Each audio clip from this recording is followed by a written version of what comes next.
Good morning to everybody.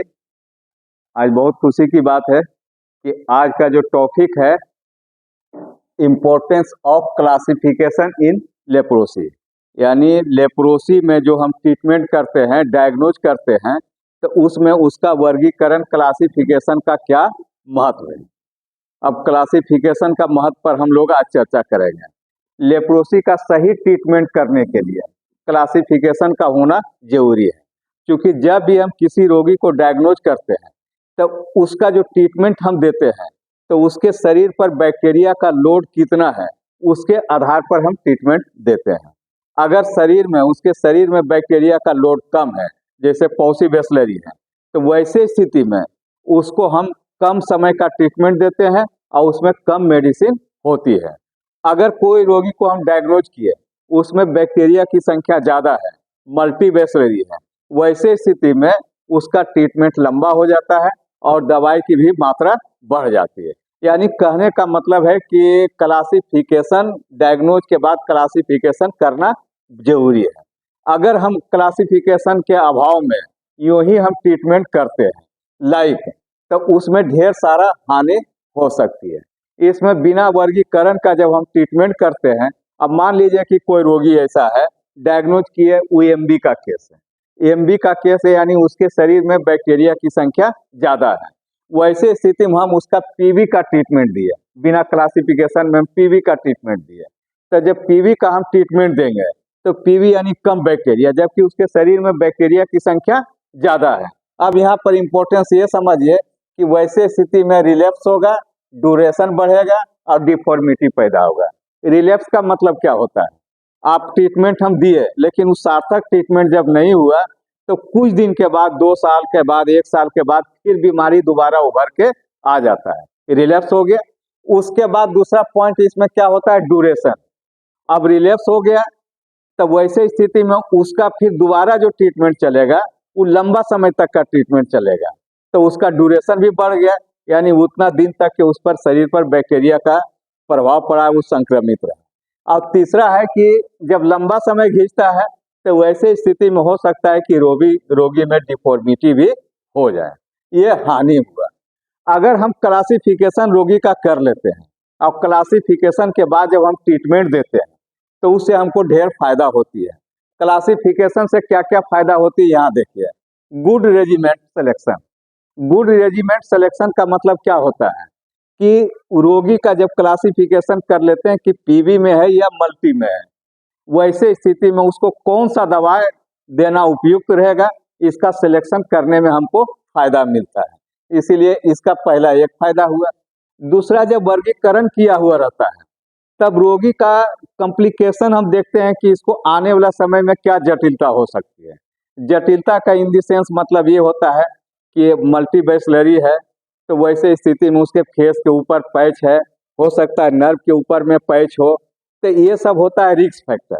बहुत सारा patch है, पैच ओवर नर्व है, या कोई वैसा प्रेग्नेंट औरत है जिसको भी ढेर सारा पैच है, उसको डिलीवरी हुआ, कहने का मतलब ये सब पीरियड में चाइल्ड केस है, तो ये सब पीरियड वाला रिस्क फैक्टर माना जाता है लेप्रोसी में। रिस्क फैक्टर का मतलब है कि किसी समय भी उसको रिएक्शन होगा और रिएक्शन के फलस्वरूप क्या होगा? डिफॉर्मिटी पैदा होती है। तो ये हमको कॉम्प्लिकेशन इससे पता चलता है, रिस्क फैक्टर जब क्लासिफाइड हम कर लेते हैं रोगी का तब। तीसरा फायदा क्या होता है? प्रोग्नोसिस। इसमें क्या होता है कि रोग का भविष्यवाणी भी हमको पता चल जाता है कि रोग हमारे यहाँ किस स्टेज में आया है, किस स्टेज में आया है। अगर वो न्यूराइटिस का है, उसको न्यूराइटिस हो गया है, तो न्यूराइटिस में हम ये देखेंगे न्यूराइटिस उसको कितना दिन से है। अगर न्यूराइटिस उसको है अब विद इन माने मोर देन 6 मंथ हो गया है, वैसे स्थिति में मेरा प्रेडनिसोलोन या कोई ट्रीटमेंट काम नहीं करता है, तो वैसे स्थिति में हम उसको क्या करना है, भविष्य में आरसीएस करना है या क्या करना है, ये तय करते हैं। तो ये 3 फायदा होती है क्लासिफिकेशन से। अब इसी का ट्रीटमेंट करने के लिए 1960 में, क्योंकि 1940 तक के पहले तक के इसके कोई ट्रीटमेंट नहीं था। 1940 में जब डेप्सोन आया, सिंगल दवा डेप्सोन से इसका ट्रीटमेंट शुरू हुआ। लेकिन डेप्सोन किस रोगी को कितना दिन खिलाना है, क्या करना है, वर्गीकरण नहीं था। तो 1960 में रिडले एंड जोप्लिन, रिडले एंड जोप्लिंग नामक वैज्ञानिक जो था, से इस बीमारी को मुख्य रूप से दो भाग में बांटा। एक टीटी होता है और लास्ट डेथ एल होता है, ट्यूबरकुलाइड और लेप्रोमेटस। इसका दो ध्रुव दिया। ये सबसे शुरुआती ध्रुव हुआ, शुरुआती एकदम प्राइमरी स्टेज का, ये लेप्रोसी का। और ये जो हुआ से लास्ट स्टेज हुआ। इसी को बीच बीच में ये डिवाइड कर दिया कि टीटी से बढ़ा तो बीटी में गया, माने इन्फेक्शन अगर बढ़ा, अब बीच में आ गया, मिडिल पॉइंट में आ गया, उससे और बढ़ा तो बीएल में चला गया, उससे और बढ़ा तो लास्ट स्टेज में चला गया, लेप्रोमेटस में चला गया। अब इसमें क्या होता है, कैसे उसको ये किया, उसमें क्या होती है, जब टीटी से एलएल की ओर जाता है, यानी स्टेज जब उसका बढ़ते जाता है, तो उसमें बैक्टीरिया की लोड बढ़ते जाता है। यहाँ पे बैक्टीरिया का लोड काफी कम है, यहाँ बैक्टीरिया का लोड मैक्सिमम है, मैक्सिमम एकदम। नंबर एक, उसके बाद इम्यून स्टेटस भी उसका डिवाइड होता है, यानी कि टीटी के स्टेज में इम्यून पावर जो है, तो इसका रोगी का मजबूत रहता है और धीरे धीरे इम्यून पावर घटते जाता है, और जब लेप्रोमेटस का स्थिति में आवेगा तो इम्यून पावर उसका समाप्त हो जाता है, यानी एकदम सप्रेस कर जाता है। तीसरी बात है कि कार्डिनल साइन। कार्डिनल साइन आपको टीटी के स्टेज में आपको क्लियर मिलता है, और जैसे जैसे रोगी बढ़ते जाता है, एलएल की स्थिति, लेप्रोमेटस की स्थिति में आता है, तो कार्डिनल साइन इसका धीरे धीरे गुप्त होते जाता है, गुम हो जाता है। यहाँ पे स्पष्ट होता है, यहाँ पे जो पैच होगी, पैच में स्पष्ट सूनापन होगा, एकदम साफ होगा। यहाँ का जो पैच होगा, उस पैच में सूनापन नहीं, माने सूनापन नहीं, माने क्या, उसको नोचनी खुजनी लगेगा। यहाँ पे सेंसेशन गायब रहेगा, यहाँ पर सेंसेशन मौजूद रह जाता है। पैच की संख्या, यहाँ पैच का साइज बढ़ जाता है, पैच का आकार बढ़ा हुआ रहेगा, यहाँ पैच की आकार घट जाता है। उसके बाद यहाँ पर पैच जो है, सो सरफेस उसका जो होता है सूखापन रहेगा, यहाँ पे शाइनिंग आता है। कहने का मतलब है कार्डिनल साइन यानी लेप्रोसी का बैक्टीरिया का लोड बढ़ रहा है। ये इलाज के व्यू से किया था। इसके लिए क्या जरूरत था कि अब स्मीयर टेस्ट हम ले, उसका बैक्टीरिया का लोड हम देखें कि बैक्टीरिया का लोड उस पर क्या है। तो ये आम जगह में हर जगह ये संभव नहीं था कि हर रोगी जो आवे उसको पटक के तुरंत आप बैक्टीरिया का जांच कीजिए, स्मीयर टेस्ट लीजिए, उसका कान काटिए, उसका ये कीजिए, वहां से निकालिए, स्मीयर टेस्ट कीजिए, उसके बाद देखिए। उस पर ये निर्धारित ही किए थे बैक्टीरिया का लोड अगर 2 से ज्यादा है तो इधर इस स्थिति में चल जाएगा, 2 से कम है तो इस स्थिति में चल जाए। तो WHO 1988 में, 82 में तो इनके आधार पर ही ट्रीटमेंट शुरू किया था। ये WHO के द्वारा किया हुआ है। किसके द्वारा? WHO के द्वारा। WHO 1912 में बैक्टीरिया के लोड पर ही ट्रीटमेंट शुरू किया, यानी रिडले एंड जोप्लिंग के आधार पर। लेकिन उसको भी लगा, WHO को भी लगा कि इस टाइप से अगर हम ट्रीटमेंट देते हैं तो रोगी का सही ढंग से ट्रीटमेंट नहीं हो पा रहा है।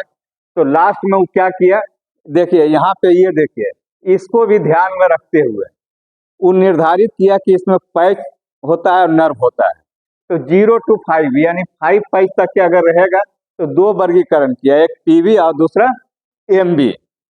अगर 5 पैच तक के है तो पीवी में चला गया, और 5 से ज्यादा हो गया तो एमबी में चला गया।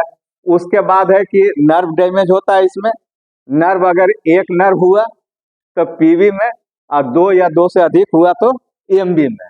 उसके बाद स्मीयर टेस्ट जो इसमें प्राय होता था, तो स्मीयर टेस्ट भी अगर होता है, अगर निगेटिव निकल जाता है तो उसका हम पीवी का ट्रीटमेंट करेंगे, और पॉजिटिव होता है तो एमबी का हम ट्रीटमेंट देते हैं। अब कहिएगा कि जब वो जांच कराता है निगेटिव निकल जाता है, तो वैसे स्थिति में उसका दूसरा कार्डिनल साइन मजबूत होगा। उसके बाद इसका जो प्रारूप था, ये पांचों का देख लीजिए, 1 2 3 4 5 है। 5 में से 2 कोई पीवी में डाल दिया, और शेष ये 3 को एमबी में डाल दिया। अब इससे क्या हुआ कि रोगी को इलाज करने में सुविधा होने लगी। कोई भी रोगी आया, डायग्नोज किए, डायग्नोज करने के बाद ये किए, देख लिए, ये WHO किया है। और जो आपका EMDT जो इसका ट्रीटमेंट का जो दवा आती है, वो दवा आपका WHO सप्लाई करता है। और WHO रोगी को सुविधा के लिए, इलाज को सरल बनाने के लिए ये 2 भाग में ही बांट दिया। That's all. ओके।